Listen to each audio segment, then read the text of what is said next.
Você também sente que todo mundo espera que você tenha resposta para todos os questionamentos em menos de 24 horas e que tenha a sua vida toda resolvida? Como jovens, nós temos já a tendência de querer ter as respostas certas e querer ter a solução de todos os problemas do mundo. E queremos ter também a última palavra na conversa. Mas eu vejo que nessa época nós estamos mais desesperados em ter as respostas certas e em dar as respostas. E é como se todo mundo tivesse naquele filme Quem Quer Ser um Milionário, na reta final, em que o personagem tem uma última ligação e alguns segundos para responder uma pergunta e é assim, tudo ou nada. Eu sinto que a gente está vivendo sob essa pressão, não porque ela de fato exista, mas porque a gente se colocou nesse lugar. E eu falo isso porque, conversando com a minha mãe, há alguns dias, eu estava contando uma novidade, uma coisa que tinha me despertado a curiosidade, um assunto que eu tinha ouvido, e normalmente, por empolgação, a minha mãe faz isso, assim, de começar a cortar a gente fazendo um monte de perguntas sobre aquele assunto, sendo que, na verdade, eu ainda não estudei o assunto, eu estou só compartilhando algo que me chamou a atenção, ou que escutei alguém dizer, mas eu não sentei para estudar. Eu ainda não me aprofundei no assunto, não pesquisei. E aí é um momento que eu falo: calma, senhora, calma, eu ainda não tenho nem as respostas, muito menos os questionamentos. E como eu disse, assim, ela faz isso na empolgação do que o assunto desperta nela e de querer participar ali da conversa. Mas esse acontecimento em si me deixou muito reflexiva sobre esse nosso desespero em ter respostas e em dar respostas. Como jovens, de ter muitas respostas para a vida e querer que a vida esteja toda resolvida antes dos seus 30 anos. E lendo Orgulho e Preconceito, eu percebi que a personagem, a protagonista Elizabeth, ela tem muitos momentos de se retirar para pensar, ou então expressar o desejo de ficar a sós com seus pensamentos e organizar as suas ideias. Eu acho isso muito incrível, de você tirar um tempo de organizar as suas ideias, perceber as suas emoções, rever as suas atitudes ou passar na sua cabeça de novo a situação ocorrida e como você reagiu, percebeu como você reagiu e dar um tempo, principalmente, de decantar ali as emoções, sabe? Acalmar as emoções, principalmente quando você está com raiva, para não agir a partir dessa raiva, desse furor, dessa mágoa. E Elizabeth, ela tem muitos desses momentos de parar para refletir. Tem até uma passagem que ela diz o seguinte: a infelicidade de falar com amargura é uma consequência natural dos preconceitos que eu vinha alimentando.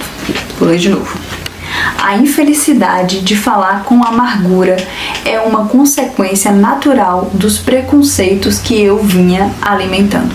Mas ela só chegou nessa conclusão de que ela estava alimentando preconceitos a partir desses momentos de parar e refletir sobre as pessoas, sobre a situação, enxergar além das palavras das pessoas, mas ver o comportamento ali naquele contexto, analisar toda a situação e tentar se esforçar para enxergar o acontecido a partir de outros ângulos, principalmente depois que o fervor das suas emoções abaixa e você se acalma. Você consegue, sim, se quiser, se permitir ver através de outros ângulos, né? Através do ponto de vista de outras pessoas, assim, pelo menos imaginar outras possibilidades de respostas. Naquele momento da carta do Sr. Darcy, por exemplo, que Elizabeth lê várias e várias vezes. Na primeira vez ela até descreve como ela leu com aquela rapidez de eu preciso ir até o final para ver como que ele vai responder a todos os questionamentos que eu julguei sobre ele. E depois ela vai lendo, quando o furor acalma, quando as emoções acalmam, ela vai relendo a carta e percebendo a profundidade das respostas, percebendo a essência e o caráter da pessoa. E isso é incrível. Quanto mais a gente conseguir chegar nesse ponto em parar e refletir, mais sábios nós nos tornaremos. E um outro personagem ilustre também, que tem esse hábito de refletir, de parar para pensar, é o Sherlock Holmes. Ele se permite rever a cena de posições diferentes, de ângulos diferentes e se questionar sobre as suas primeiras respostas. Principalmente isso, sabe, é algo a ser seguido. Se questionar sobre as suas primeiras respostas, confrontar as suas primeiras respostas, imaginar outras respostas para essa situação, até mesmo aquelas que sejam ridículas. Você pensa, nossa, como eu pude pensar algo assim? Então, esse momento também é válido. Como o Sherlock mesmo costuma dizer, elementar. Ou seja, é fundamental, é o básico. E esse ato de parar para pensar é o básico da vida, é o fundamental da vida e que estamos perdendo. Estamos vivendo uma vida atropelada de bagunça, de barulho e perdendo essa parte fundamental. É justamente nesses momentos em que a gente para pensar que a gente enxerga coisas que sempre estiveram ali. E, assim, seja sincero com você mesmo. Muitas das vezes em que você para pensar, em que você diz, meu Deus, sempre foi assim, sempre aconteceu desse jeito, por que eu não vi antes? Eu não parava para pensar. E normalmente quando você para pensar, é tarde demais. E quando acontece alguma situação em que você diz assim, foi uma situação ridícula, e alguém te pergunta, nossa, mas por que você fez isso? E automaticamente responde, eu nem parei pra pensar, nossa, eu nem pensei. E aí a gente comete 90% das burrices da nossa vida. Em uma cena de Senhor dos Anéis, o Gandalf, o mago, ele tá guiando o grupo pelas minas de Moria, e em um momento ele se vê diante de uma encruzilhada e ele para, senta e fica em silêncio por um bom tempo. O grupo ali aproveita para descansar, mas em um momento um dos hobbits, já assim agoniado, pergunta, o que ele tá fazendo? Nós estamos perdidos? E o que o Gandalf faz? Ele para, apura os sentidos, ou seja, a sua visão, o olfato, a audição. Ele percebe o ambiente, depois de apurar os seus sentidos, ele percebe o ambiente, e esse perceber o ambiente atiça a memória, e só então ele age. Ele para, apura os sentidos, percebe o ambiente, atiça a memória e só então ele age. E aí vem aquela frase icônica, quando em dúvida, sempre siga o seu nariz. E se a decisão do Gandalf foi boa, foi certa ou não, você pode conferir em Senhor dos Anéis, A Sociedade do Anel. Você pode me dizer, Ellen, mas a minha cabeça não fica em silêncio. Eu penso o dia inteiro, e olha, eu vivo com a cabeça cheia de pensamentos. Sim, de fato. A gente passa o dia inteiro pensando, mas a gente passa o dia inteiro pensando no automático. A gente não pensa de forma organizada, a gente não pensa com presença, a gente não pensa com intencionalidade. E aí que tá um perigo, porque se eu estou o dia inteiro pensando no automático, eu não estou vigiando o que eu estou pensando. E tem muito lixo que a gente está alimentando e que isso nos adoece. Muito lixo que a gente nem sabe que está alimentando, porque não para refletir quais são os pensamentos recorrentes.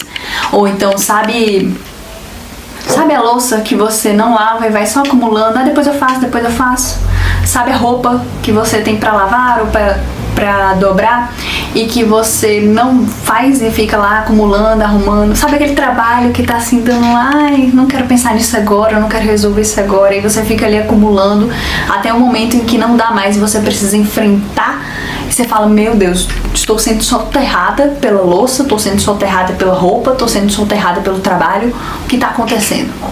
A mesma coisa acontece dentro da sua cabeça, mas a gente não enxerga. A mesma coisa acontece dentro da minha cabeça, mas eu não enxergo. A mesma coisa acontece dentro da sua cabeça, mas você não enxerga. E aí é o mais perigoso ainda. É perigoso estar no automático e, portanto, não tenho vigilância. E é perigoso o fato de que eu não vejo, então eu acho que não tem problema, não tá ali.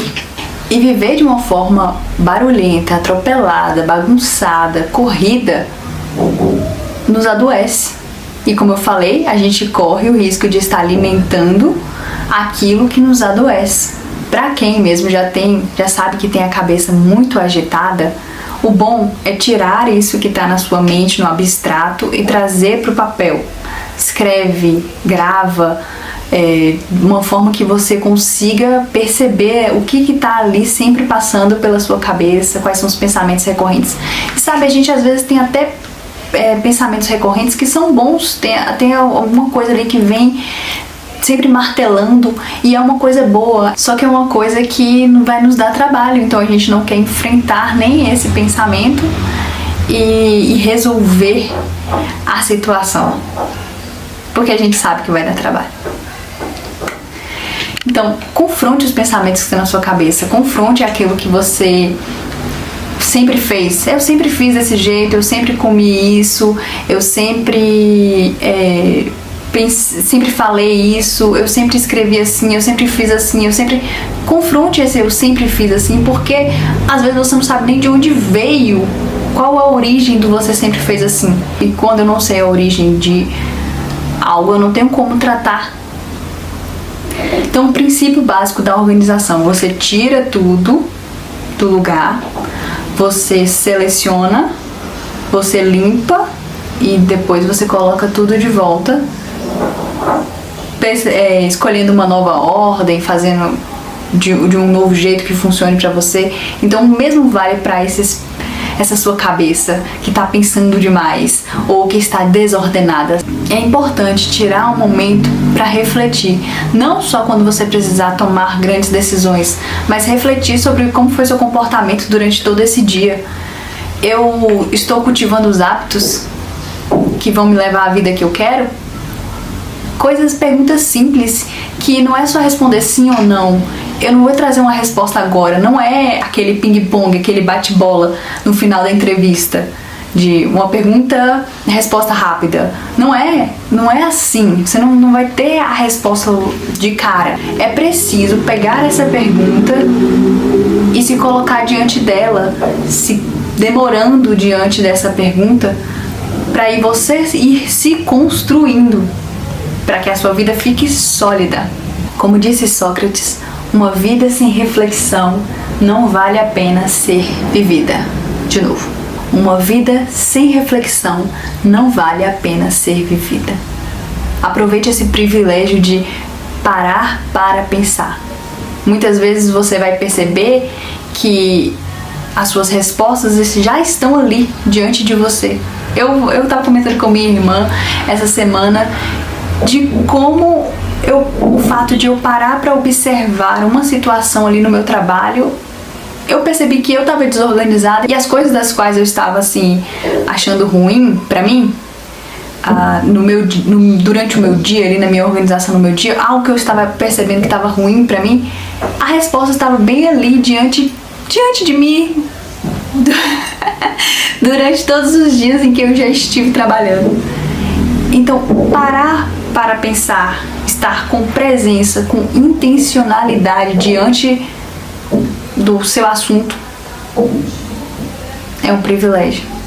Não deixa para parar para pensar tarde demais e fale menos aquela fala: nossa, eu nem pensei nisso. E até o próximo vídeo.